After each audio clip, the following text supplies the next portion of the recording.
Assalamualaikum warahmatullahi wabarakatuh. Salam sejahtera kepada yang kami hormati Bapak Ibu Asesor Sertifikasi Dosen tahun 2025.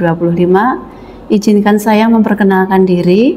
Saya adalah Apoteker Ismiati, Magister Sains, dosen tetap pada Poltekkes Bakti Setia Indonesia yang berlokasi di Jalan Gedong Kuning Selatan nomor 2A, Banguntapan, Bantul.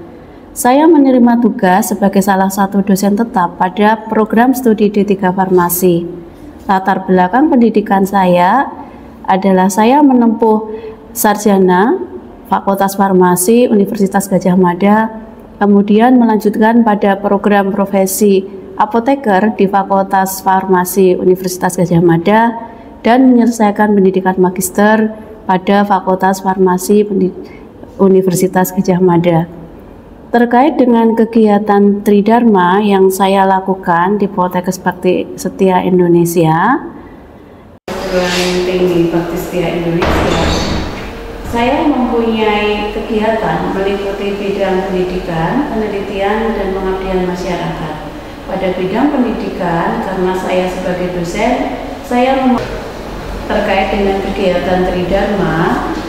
Sebagai dosen, saya mempunyai tugas untuk melaksanakan kegiatan pendidikan dan pengajaran, penelitian, dan pengabdian kepada masyarakat. Pada bidang pendidikan, karena sebagai dosen, saya memiliki kewajiban untuk melakukan transfer ilmu kepada mahasiswa melalui kegiatan kuliah, praktikum, pembimbingan karya tulis, pembimbingan PKN.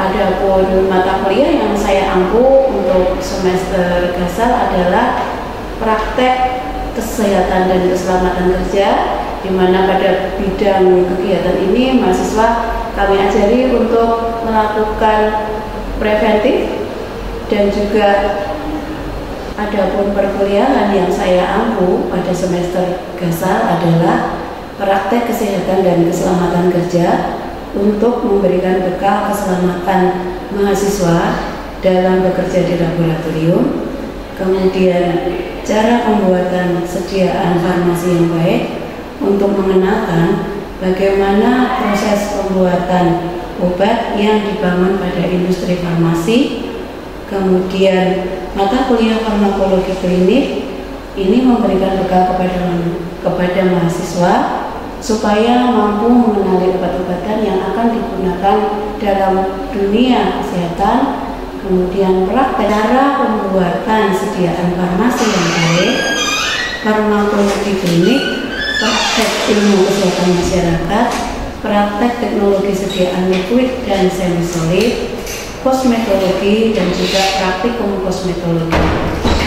Pada semester genap, saya mengampu perkuliahan farmakologi dasar, praktek teknologi sediaan steril, farmakologi dan toksikologi, praktek farmakologi dan toksikologi, kuliah teknologi sediaan solid, praktek teknologi sediaan solid, dan farmasi veteriner.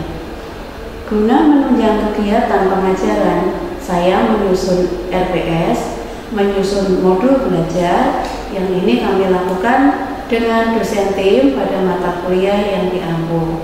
Saya juga memanfaatkan perkembangan teknologi informasi untuk menunjang pembelajaran dengan memanfaatkan aplikasi Edlink.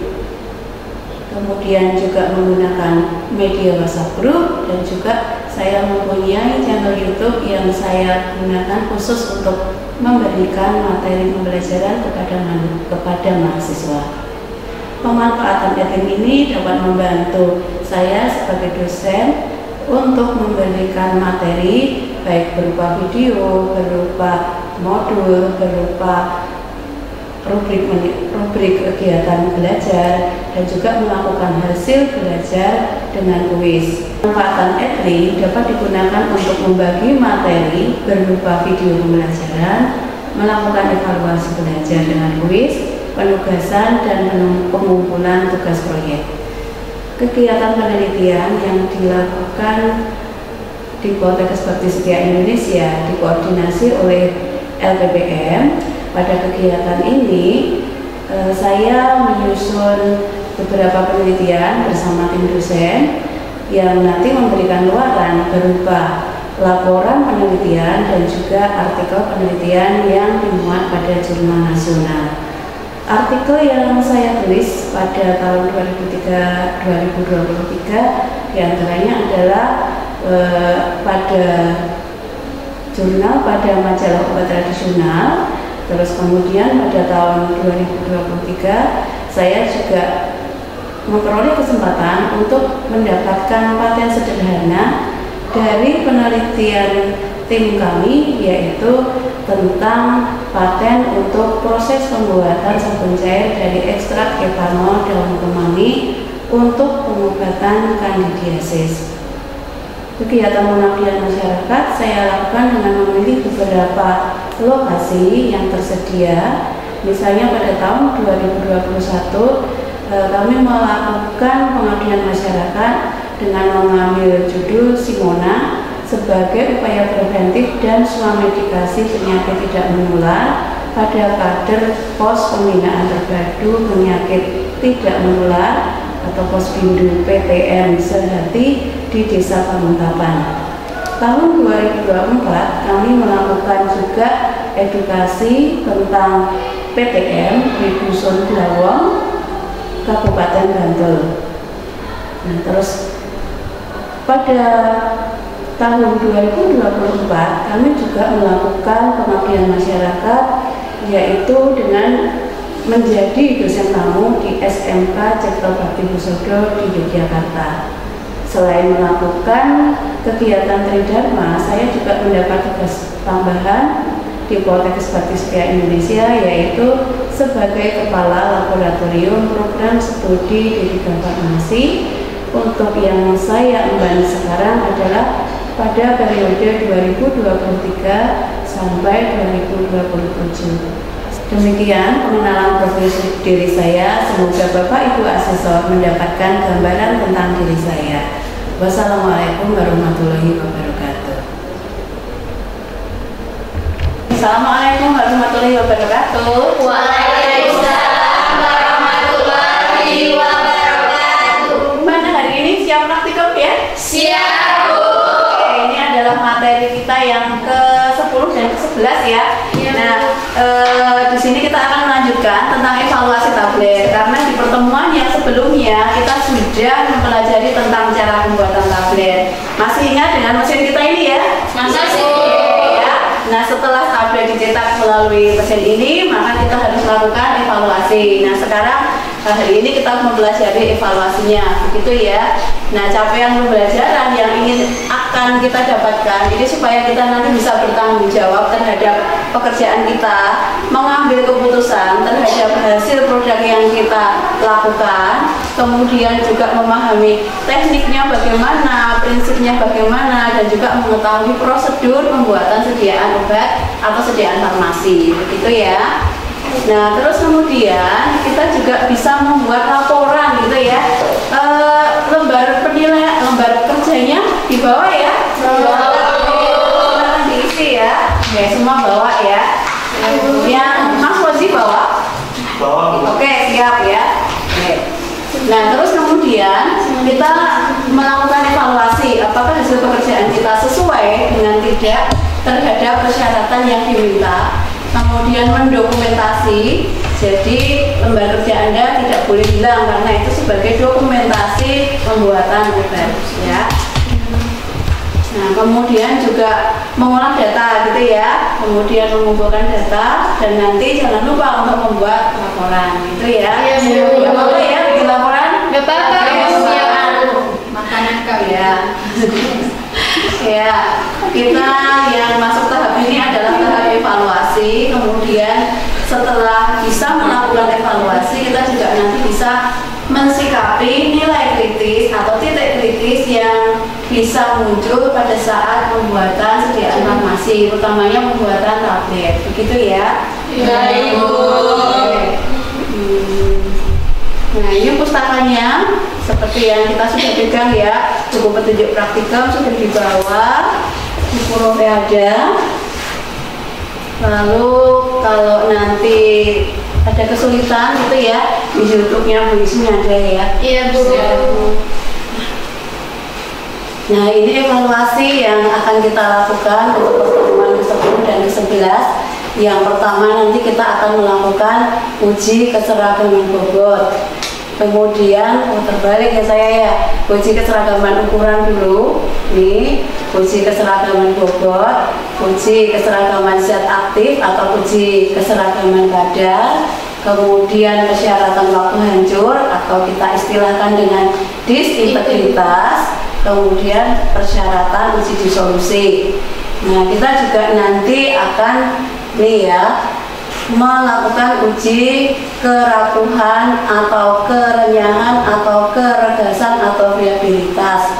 Nah, terus ada lagi uji kekerasan tablet. Nah, dari ada berapa uji ya? 7 ya.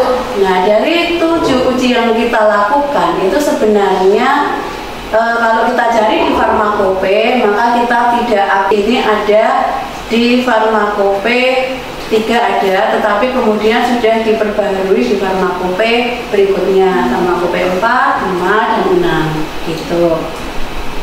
Nah, jadi untuk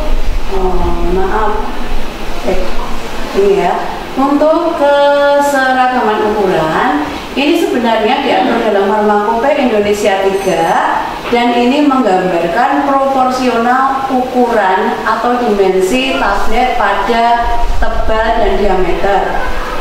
Jadi begini ya, kalau akan membuat tablet maka desain tablet jadi desain tablet ini ada di mesin ini gitu ya, maka diameter itu garis lingkarnya ya, ada tablet. Jadi ya, nah ini nanti diameternya harus proporsional. Nah, saya tadi belum memakai handspoon gitu ya. Nah, ini ya, ini adalah tablet yang lazim kita kenal. Jadi tidak sangat pipih dan juga tidak sangat tebal. Nah, sehingga antara tebalnya dengan diameternya yang garis bulutnya ya, nah itu harus ada proporsi bahwa diameter tablet tidak boleh lebih dari 3 kali tebal tablet. Tidak boleh tabletnya itu tipis segini ya, seukuran setebal ini, tetapi kemudian diameternya lalu selebar wadahnya ini. Nah, nanti kan terus seperti makanan begitu, nah itu tidak boleh ya. Demikian juga tidak boleh sangat tipis begitu, tidak boleh sangat tebal. Nah, ukurannya adalah 1/3 atau 4/3 tebal tablet dan tidak boleh lebih dari 3 kali tebal tablet ya, gitu ya. Nah, kenapa harus seragam? Karena ketebalan tablet ini akan menggambarkan bagaimana distribusi beratnya, begitu ya. Kalau tabletnya tebal, tentunya beratnya akan melebihi rata-rata dari tebal tablet yang lain, begitu ya. Oke, kita melanjutkan. Nah, lalu alatnya apa, gitu ya? Alatnya adalah kaliper vernier, ada di depan meja kita, gitu ya. Nah, kemudian ada nama lainnya ya, jangka sorong begitu. Nah, ini alatnya ini, silakan yang di meja belakang boleh dibuka alatnya ya. Mbak Okta boleh pegang alatnya. Oh, Mbak Rizkila boleh. Ya, alatnya seperti ini, terdiri dari seperti ini ya.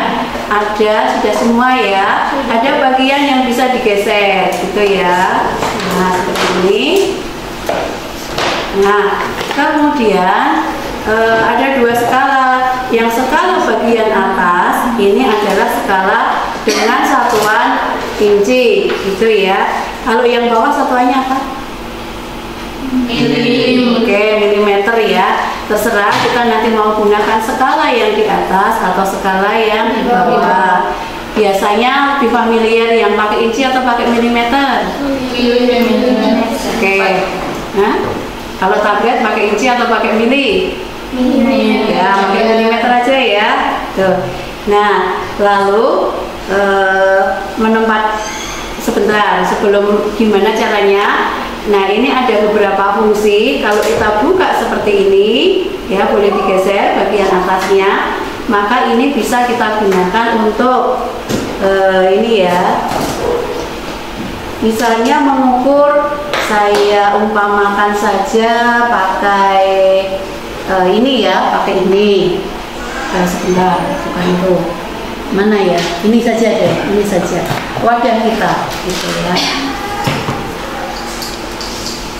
Ini wadah tablet kita. Ini digunakan untuk mengukur. Kalau caranya seperti ini, nah ini namanya diameter luar, gitu ya. Kalau saya balik dengan posisi yang tadi ya, ini diameter dalam, gitu ya. Jadi ada fungsinya. Lalu yang seperti batang kecil untuk apa? Nah, ini untuk mengukur kedalaman dari suatu wadah, begitu ya. Jadi fungsi jangka sorong atau kaliper itu seperti itu. Nah, saat ini yang akan kita gunakan adalah untuk mengukur diameter tablet, begitu. Nah, menempatkannya, sebentar ya, saya pakai ini dulu ya, saya pakai handscoon dulu. Nah, yang sudah siap dengan APD-nya boleh melihat ke sini ya. Mari saya tunjukkan.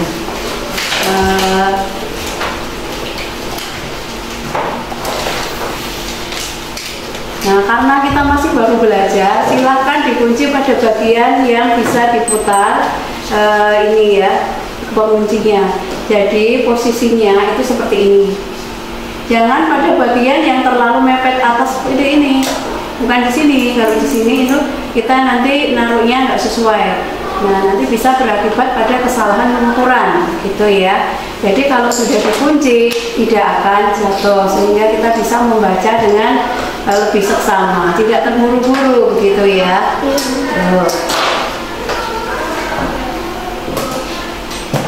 Next, lalu alatnya seperti pada gambar ya. Seperti ini ya, sama ya. Ini samanya beda ya, beda alat memang beda spesifikasinya. Kalau ini hanya milimeter saja, tidak menggunakan inci, gitu. Jadi tidak ada skala yang di bagian atas, gitu. Satuannya 1 cm, gitu ya. Berarti di sini 2 cm ya, dan seterusnya sampai di sini 4 cm. Nah, sekarang kita lihat nih, ini namanya apa? Diameter atau tebal tablet? Diameter tablet itu ukurannya adalah berapa? Nah, yang kita baca adalah 0 ini posisinya di mana? Bukan yang ya, bukan yang sebelah kirinya. Jadi di sini kita baca 1 cm. 1 cm sama dengan berapa mili? 10 mili, 11 mili. Ini tadi 11 mili ya, lebih atau kurang? Lebih ya, karena nolnya masih di sini, sehingga kita bisa menulis 11 mili lebih. Lebihnya berapa? Silakan mencari pada skala vernier ini yang berimpit. Gimana? 7. Oke, di 7. Ada yang tidak sependapat? Rosa 7 atau enggak Rosa? Menurut kamu? 7. Oke ya. Jadi Rosa walaupun duduknya di belakang juga menjawab yang berimpit adalah 7. Nah, tetapi gitu ya, ternyata ada mahasiswa lain yang dia menuju di sebelah 7 ini. Setelah 6 ada garis lalu 7. Nah, dia melihat di situ. Nah, boleh nggak? Boleh nggak? Nah, misalnya ini juga benar ya, ini berimpit, ini bergeser sedikit. Kalau yang berimpit pada tempat yang ditunjuk, itu berarti kita membacanya berapa? 11,65. Itu ya.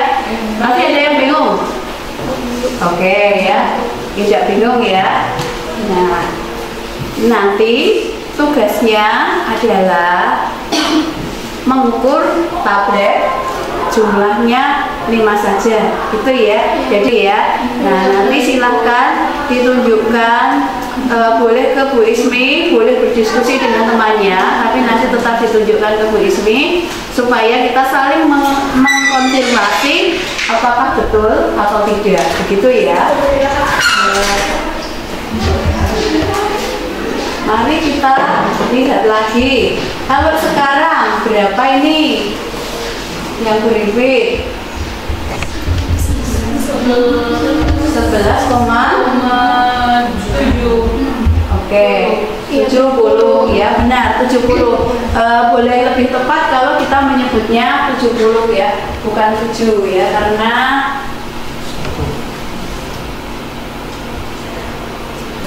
ini kan 60, 65, 70 gitu ya. Tuh. Ya, jadi seperti itu.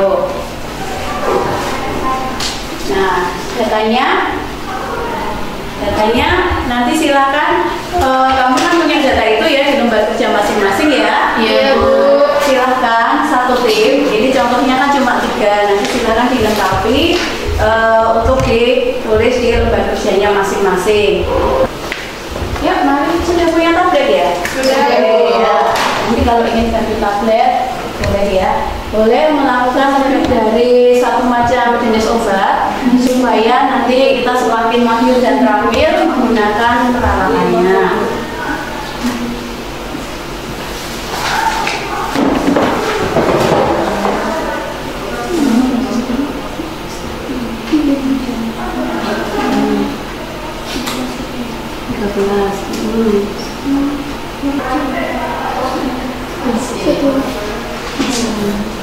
Ya.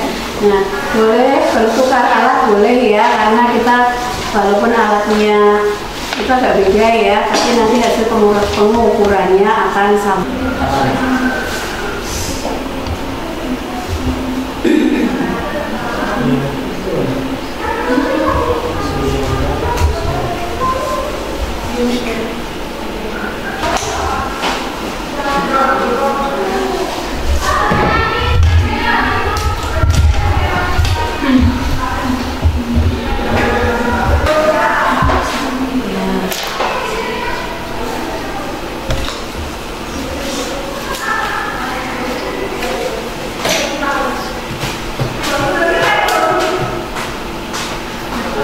Syarat untuk keseragaman ukuran menurut Farmakopen Indonesia tadi, masih ingat ya bahwa diameter tablet itu tidak boleh lebih dari 3 kali tebalnya, jadi 3 kali 3,9, tetapi tidak boleh kurang dari 1/3 atau 4/3 dari tebal tablet. Mari silakan dihitung. Silakan. Harus berada di antara 3 kali tebal tablet dan 4/3 tebal tablet. Sesuai enggak kalau nih 12 itu berada di antara sekian? Tidak ya. Ternyata diameter tablet yang dibutuh keseragaman ukuran. Ada pertanyaan enggak terkait dengan keseragaman ukuran? Mari. Saya, Bu. Oke, Mbak Yuranda. Iya, Bu, izin bertanya sebelumnya. Kok tablet bisa nggak memenuhi syarat seragam ukuran ya, Bu? Padahal kan untuk pencetakannya menggunakan mesin. Tidak memenuhi ya? Iya, bisa Bu. tidak memenuhi. Nah, kenapa kok bisa tidak memenuhi? Iya, setuju ya, padahal kan sudah ada mesinnya gitu ya. Nah, bisa saja mungkin itu bisa tidak memenuhi. Kan ini tadi yang bisa berubah itu adalah ini ya, ketebalannya ini yang bisa disetting dari mesin ini kan, sebagaimana kemarin kita sudah mempelajari, mesin tablet itu bisa disetting sehingga ketebalan dan ketipisan tablet itu bisa diset. Nah, tetapi karena getaran mesin ini cukup keras begitu ya, atau settingnya tidak tepat, maka kemudian aliran serbuk gitu ya dan pergerakan mesin itu bisa saja menjadi tidak ideal begitu, sehingga kalau tablet tabletnya itu tidak memenuhi seperti yang kita kehendaki, ya ukurannya tidak sesuai, maka pada saat proses produksi itu kita hentikan untuk dilakukan setting. Nah, inilah yang disebut sebagai ya, tapi nanti kita konfirmasi lagi ya. Mudah-mudahan dengan belajar dari Erling itu cukup membantu kita, jadi nanti kita mudah mengoperasikan alat ini gitu. Nah, ada alat yang seperti yang ada di gambar ya, beda sedikit ya. Mana alatnya? Di depan ya. Oke, udah ketemu ya, langsung ketemu karena memang sudah belajar.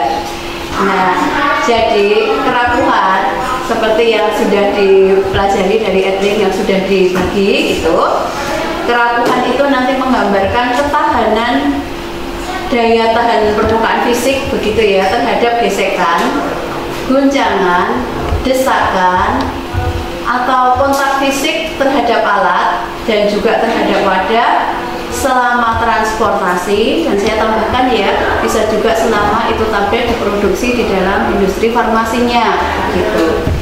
Nah, jadi selama di dalam ini aja ya, di dalam mesinnya ini nanti tablet itu keluar dari mesin akan mengalami benturan gitu kan.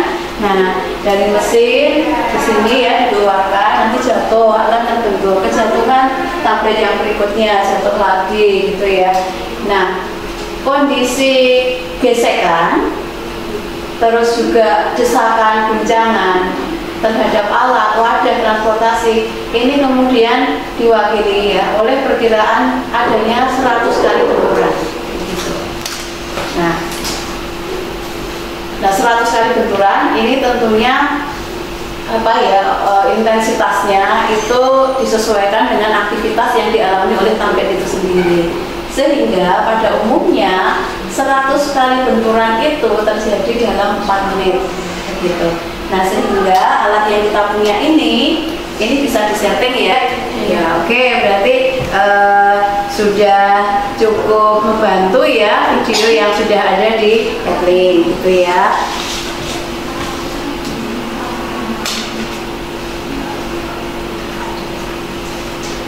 Oke, sekarang kita coba dulu ya supaya tidak lupa bagaimana mengoperasikan alat namanya tadi preapilator tester gitu ya. Masih ingat namanya ya, preapilator? Masih. Gitu. Siapa yang mau melakukan uji?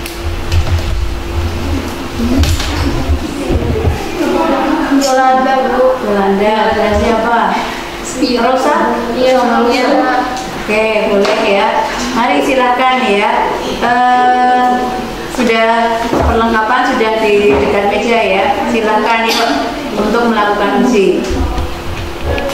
Baik, Bu. Ya. Jadi terhadap hasil pengukuran keseragaman ini kita bisa mengetahui apa saja. Jadi satu ya, kualitas tablet dari proporsinya gitu ya. Terus yang kedua dari keragaman bobotnya itu bisa diperkirakan begitu ya, walaupun terus kemudian nanti harus dikonfirmasi pada uji keragaman bobot yang nanti kita akan mempelajari lebih lanjut begitu ya. Nah, kemudian terus kalau tabletnya tidak memenuhi keseragaman ukuran, diterima atau ditolak? Ditolak gitu ya. Nah, kalau diterima bagaimana? Iya, tidak boleh ya, tidak boleh ya. Nanti juga pada saat proses produksi akan ditolak oleh bagian QC apa? QC ya, quality control ya, kontrol kualitas. Nah, seperti itu. Jadi kita cukup ya. Nanti kalau ada pertanyaan boleh ditanyakan lewat WhatsApp grup kita, gitu ya. Jangan takut untuk bertanya. Besok kita bisa mengulang lagi ya. Boleh belajar sama Bu Ismi sama teman-teman gitu. Iya, oke, kita lanjut ke uji berikutnya.